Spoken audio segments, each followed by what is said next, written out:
Bismillahirrahmanirrahim. Assalamualaikum warahmatullahi wabarakatuh. Salam sejahtera bagi kita semua. Om Swastiastu, Namo Buddhaya, salam kebajikan, Shalom. Puji syukur kita panjatkan kehadirat Allah Subhanahu wa Ta'ala, Tuhan yang Maha Esa. Pada pagi hari ini kita dapat bertemu, kita dapat bersilaturahim dalam rangka kegiatan Seminar Hari Persaudaraan Manusia Internasional. Atas nama Majelis Hukama Muslimin, saya mengucapkan terima kasih yang tidak terhingga kepada Bapak Rektor Universitas Hindu Negeri I Gusti Bagus Sugirwa di Bangli yang telah berkenan menerima uluran tangan kami untuk bekerja sama menyelenggarakan seminar ini. Saya juga mengucapkan terima kasih kepada Bapak Wakil Bupati, Bapak Direktur Pendidikan, pada Ditjen Pimas Hindu, dan Bapak Dr. Lukman Hakim Saifuddin, Menteri Agama tahun 2014-2019, para pimpinan Majelis Agama dan pemuka agama di Bali yang telah berkenan hadir ikut membersamai seminar ini. Seminar Hari Persaudaraan Manusia. Sebelum itu kami ingin menjelaskan bahwa Majelis Hukama Muslimin adalah sebuah lembaga berbadan hukum internasional yang berpusat di Abu Dhabi. Didirikan pada tahun 2014 oleh sejumlah cendekiawan dan intelektual muslim dari berbagai negara, salah satunya dari Indonesia. Sebagai pendiri dan anggota yaitu Profesor Dr. Muhammad Quraisy Shihab.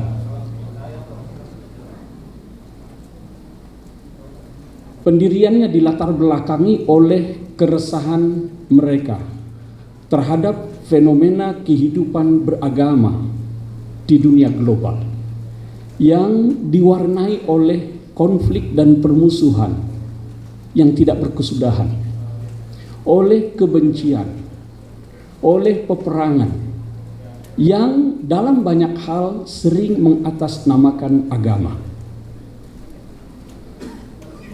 Inilah yang kemudian menyebabkan berbagai krisis kemanusiaan, sehingga muncul pertanyaan, apa yang bisa dipersembahkan oleh agama untuk mewujudkan perdamaian dunia?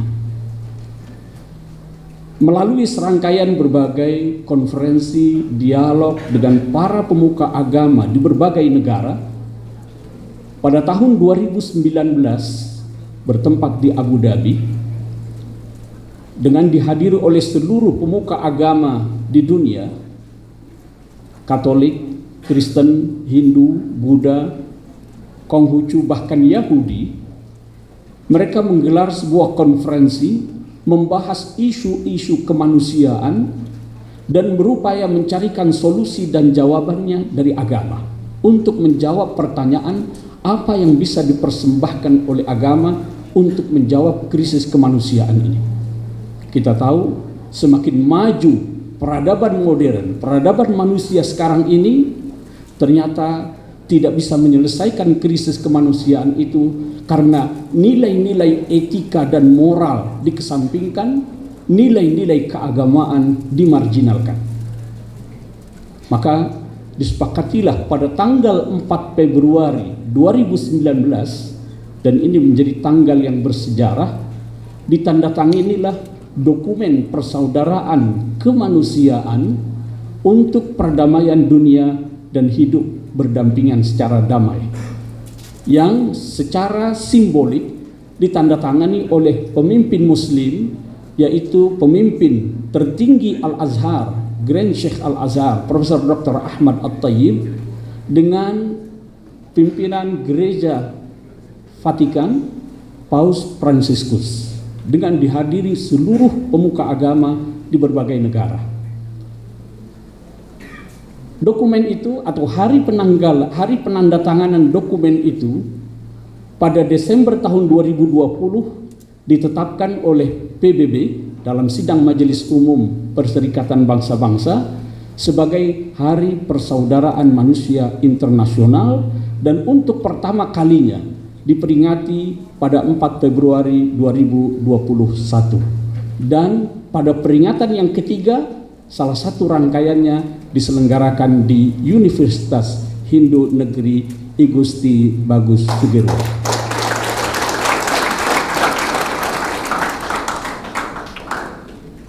Majelis Hukama Muslimin saat ini ada beberapa cabangnya, salah satunya di Indonesia, yang dipimpin oleh Profesor Quraish Shihab, TGB Muhammad Zainul Majdi, dan saya sebagai pelaksananya.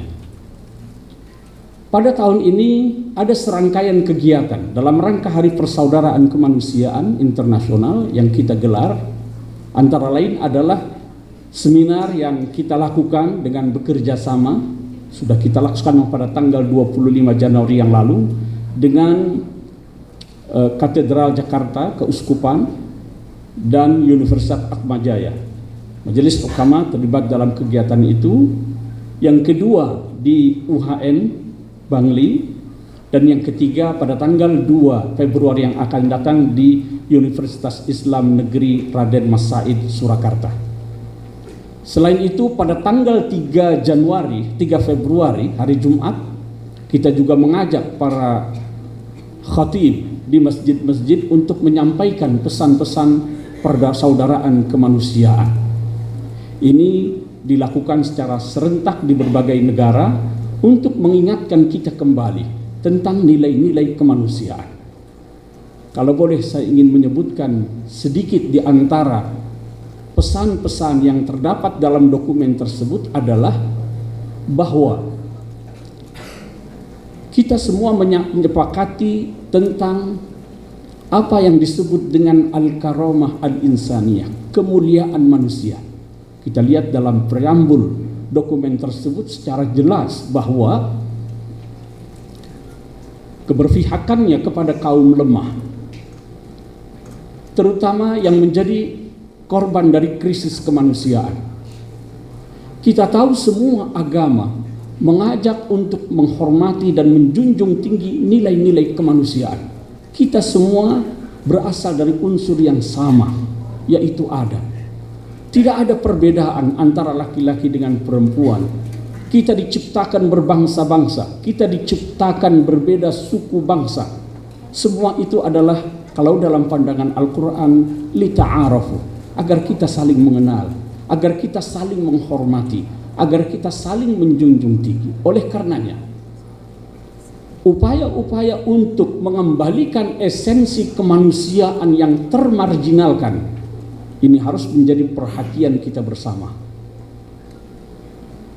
Perbedaan yang ada terlepas dari perbedaan agama, perbedaan budaya, perbedaan suku tidak bisa menjadi alasan untuk kita saling bermusuhan, apalagi saling berperang antara satu dengan yang lainnya.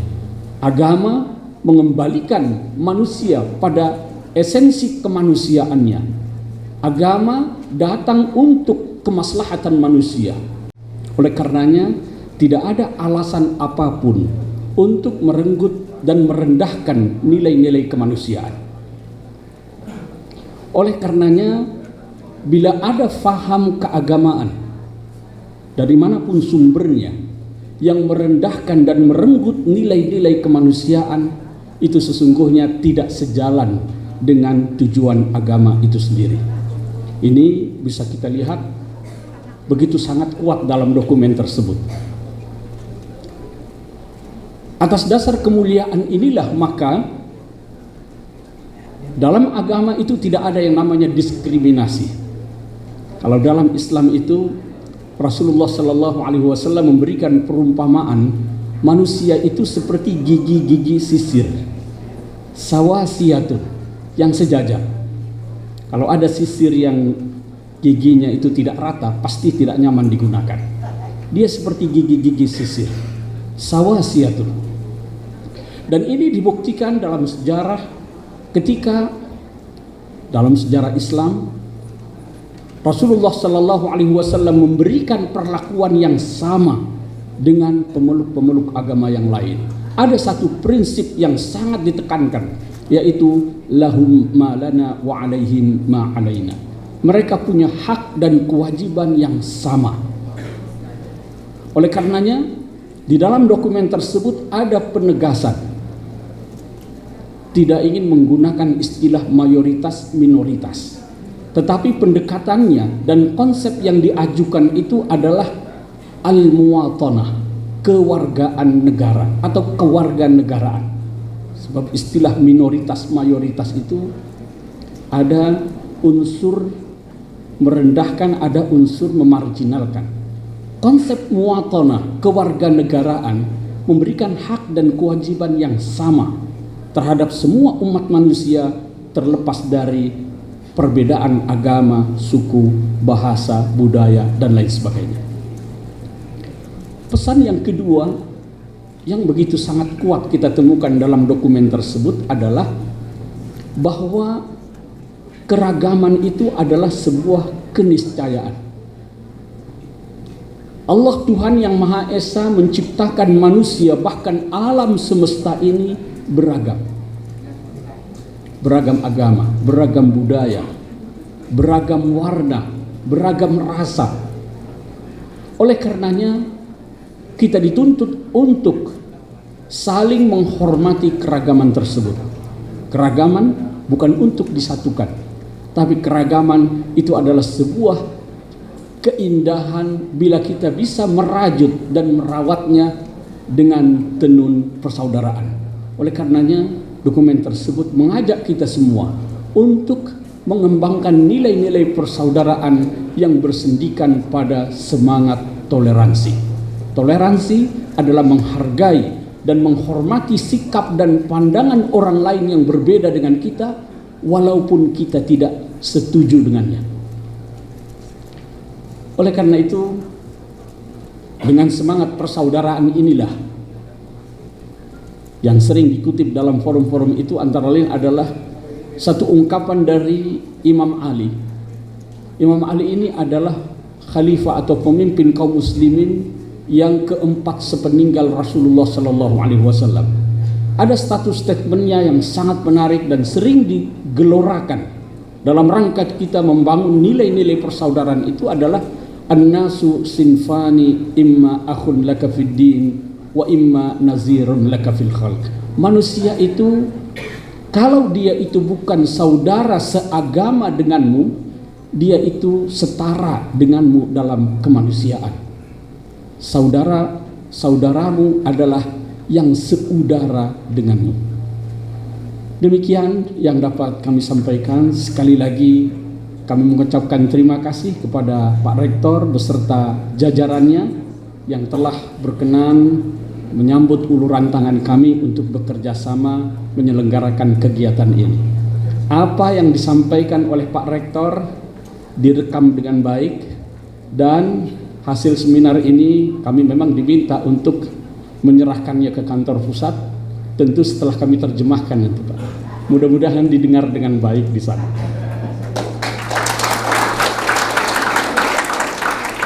Karena hubungan antara Uni Emirat Arab, walaupun ini adalah lembaga independen, tidak ada hubungannya dengan pemerintahan Uni Emirat Arab, tetapi kita mengetahui dalam beberapa tahun terakhir ini hubungan antara Indonesia dengan Uni Emirat Arab begitu sangat dekat, dan antara lain itu kita bisa lihat simbolnya dari Masjid Sheikh Zayed yang dihadiahkan oleh Presiden Uni Emirat Arab kepada Presiden Jokowi di Kota Solo yang baru diresmikan pada tanggal 14 November yang lalu. Demikian yang dapat saya sampaikan. Terima kasih sekali lagi. Saya mohon maaf atas segala kekurangan. Demikian, wassalamualaikum warahmatullahi wabarakatuh.